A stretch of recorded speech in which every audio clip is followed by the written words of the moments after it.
I have a statement that I would like to make today. It's time to pick a side. It's time to pick a side. Somebody on today, you must choose on today who you will serve. And somebody may say, what do I mean? Well, as I was reading over Joshua chapter 24, and as I was reading over Joshua chapter 24, and as I was just thinking about the times that we're living in where people are leaving this world like never before. And the reality of the matter is, before we all leave this world, if we haven't picked a side, we have to pick a side. If you have not chose, today or a day will come when you have to choose whose side are you on. You don't know what I mean?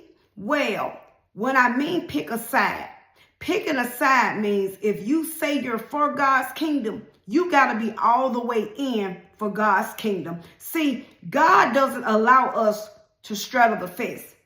God doesn't allow us to be on his side 1 minute and then go back to the other side the next minute. See, you can't serve the devil sometimes and then serve God sometimes. See, you have to pick a side on whom you will serve.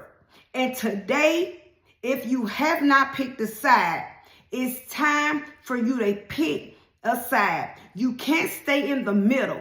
You can't stay in the middle and say, I'm just going to be in between. I'm just going to be mutual. Because see, what the Lord is telling a lot of us on today, if you're choosing me, you have to start living only for me. See, God doesn't care the fact that we say that we're choosing him with our mouth, but it's our action showing that we're choosing him. See, when you leave this world, and if you raise your hand and say when you die, you want to live with the Lord, are you truly living for the Lord? Everybody who says that they're on God's side, but the only problem is they're not living like they're on God's side. And I can raise my hand because guess what? I was guilty of it. When I died, I wanted to go to heaven to be with the Lord, but on earth, I just didn't want to live for the Lord. And see, as I think about in Joshua 24, as Joshua was talking to the different tribes of Israel, and he was talking to the different tribes, letting them know what the Lord said. See, Joshua was speaking to the different tribes, letting them know what the Lord said on the Lord's behalf. And he was letting them know about how back then, how their ancestors were serving other gods. They were serving those lowercase gods. And anytime that we put anything before the true and living God, that means that we're serving another God. Because see, what was going on back then, it's going on right now. See, things don't change. Times may change, but things don't change. Because what you have to realize is this: God is the same today, yesterday, and forever. And the same God that he was back then is the same God that he is right now. The same God that he was back then, and he wasn't playing game with them Israelites, it's the same God that he is right now, that he's not playing no games with us.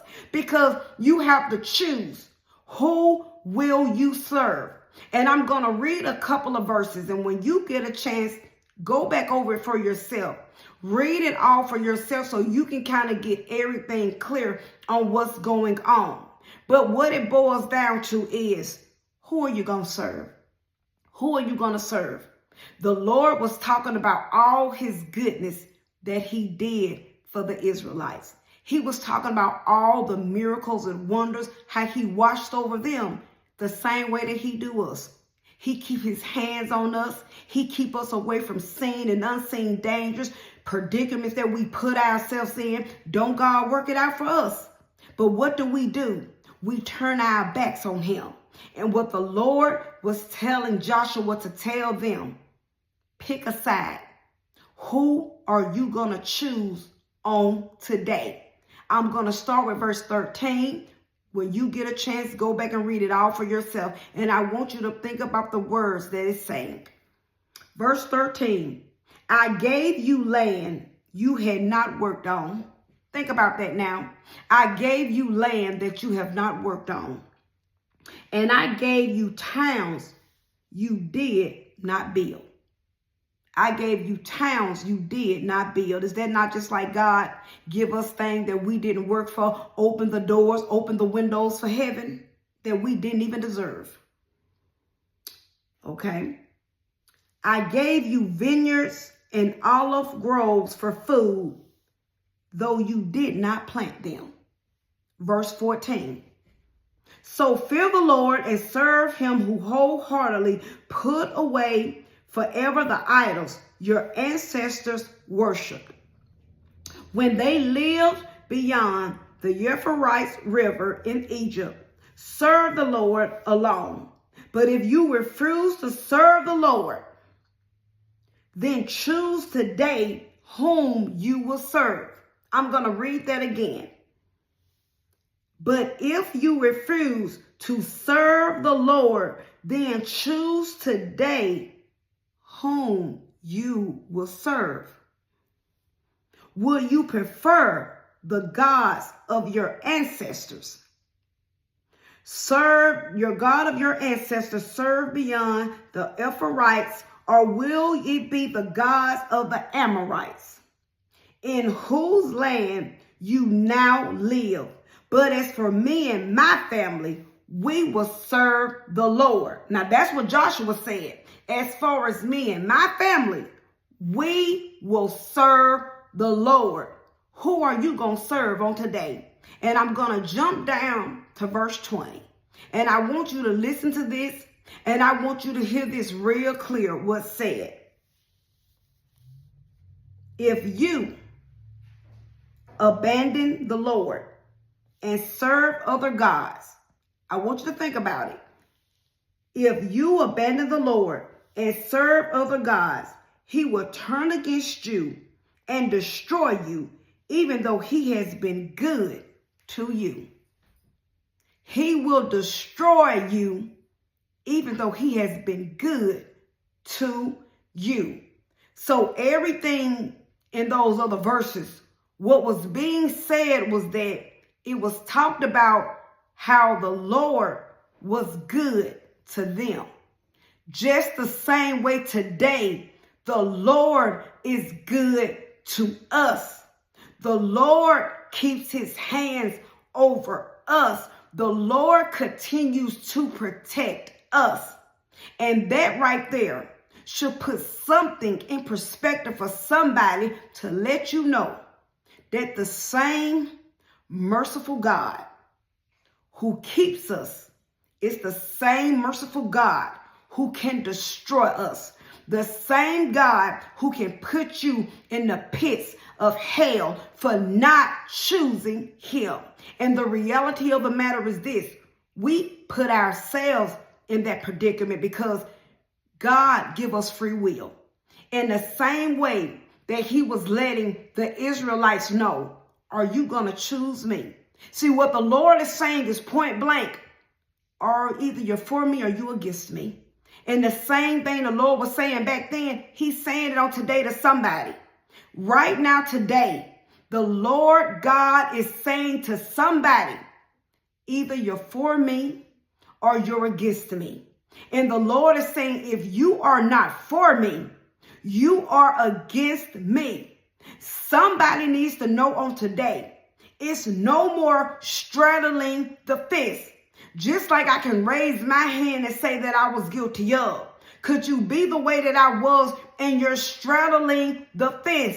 And what does straddling the fence mean? That somebody asked, because you are one of those people that say you believe in the Lord, you just don't live for the Lord. See, you one of those people that you know you can go to church every Sunday, you pay your money, you play the role, but the moment you leave out of that building, you got a whole nother lifestyle that don't represent the Lord, but you love to stick out your chest and tell people that you love the Lord and you believe in the Lord, but the only problem is you're not 100% committed to the Lord. Could that very well be you?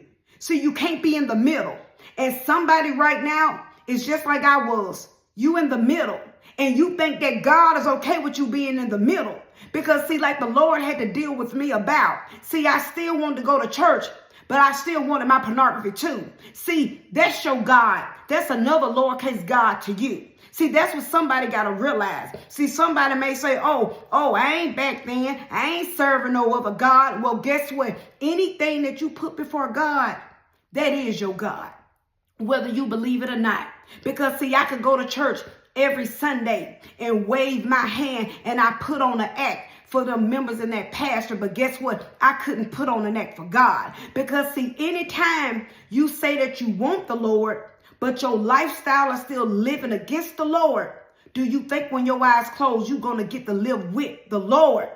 Or are you still serving those other unknown gods and you don't even know it? Because see, even though I said I love the Lord and I wanted the Lord, I wasn't totally committed to the Lord because I wanted the Lord, but I wanted my filthy pornography too.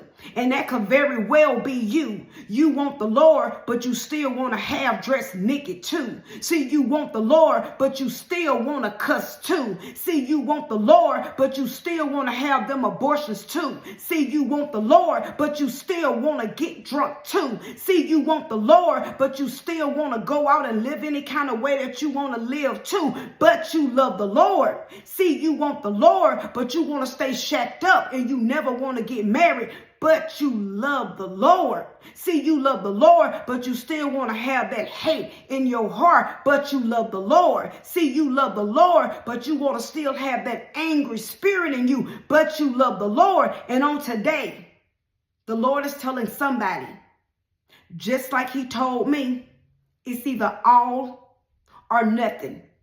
It's either all or nothing, because God ain't no half God. So he ain't taking no half mess from you, just like he wasn't taking no half mess from me. See, God ain't like them men and women in our lives who will take a little bit of this from us and a little bit of that from us. God ain't like them. He's better than them. So God said, either you gonna give me all or you give me nothing. And today is the day that somebody needs to make that determination to say, either I'm going to give God my all, I can't give God nothing. Because see, God don't want you halfway serving him. And that's what he's very well was saying right there. You can't halfway serve me. That's what Joshua was telling them. You cannot halfway serve God. God said, I want it all or nothing. And today is the day that you got to be real and say, I'm going to give God my all. Because if you ain't giving God your all, you can't give God nothing. Because God don't want nobody straddling a fence. Today is the day. Whose side are you on? Because when you die, you want to go to heaven. But are you conducting yourself like a citizen of heaven? And that's what somebody got to realize. Because I know back then I wanted to go to heaven, but I was conducting myself like a citizen of hell. So if I'm conducting myself like a citizen of hell, why in the world do I think I'm going to make it to heaven? And could that very well be you on today? When you die, you want your soul to go the right way. But the only problem is that you don't want to live the righteous way. And that's what I was guilty of. The Lord dealt with me about that. Because yes, I said that I want to serve the Lord and I love the Lord. But I still want to listen to my filthy rap music too. I still want to lay up and sleep around and do the things that I want to do. I didn't want to live out my purpose for God's kingdom too. And could that very well be you? God don't want this half mess that we think we offering him. We think we offering God something because we go down to that building every Sunday. That don't impress God, and we living like the devil in hell. We think because we help people out, and we think because we wave our hands and tell people that we believe in him, but we're not obedient to him. That crap impresses man. It sure don't impress the Son of Man. I want you to think about it now. We put on acts, and we ain't got nothing but men food, but we ain't got God food. And somebody needs to know that on today. Before your eyes close, And before you leave this world, is it time for you to truly pick a side? As somebody may very well say, but I've already picked a side. I picked God's side. But is your action showing that you on God's side? Because if your actions was anything like me, you ain't on God's side. And if your actions was anything how my actions was back then, if your eyes closed, you gonna be on that broad road to hell, not that narrow road to heaven. Because just like the Lord had to deal with me about, he said, if I'm Lord of your life, what's different about your life? Somebody need to hear that on today. The Lord is saying to you, just like he told me, if I'm Lord over your life, what's different about your life? If I'm supposed to be your savior, well, what have you been saved from? So somebody got to get real about this thing before it's too late. You have to pick a side. Today is the day. You must pick a side. Who will you serve? And you better do it before your eyes close. You must pick a side, because we're not allowed to straddle the fence. Because when these eyes close, you don't get to be in paradise and hell at the same time. You don't go get to visit God's kingdom for a little bit and the devil's kingdom for a little bit. It does not work that way. So let's seek the Lord. Let's go to the Lord so we can truly know what's expected of us from the Lord, and we can start living a life that's pleasing to the Lord, and we can know when our eyes close, we will be forever greeted by the Lord. So always remember my closing. Self-examination is the best examination, and Jesus Christ is Lord, and he's all we have. Have a great rest of the day.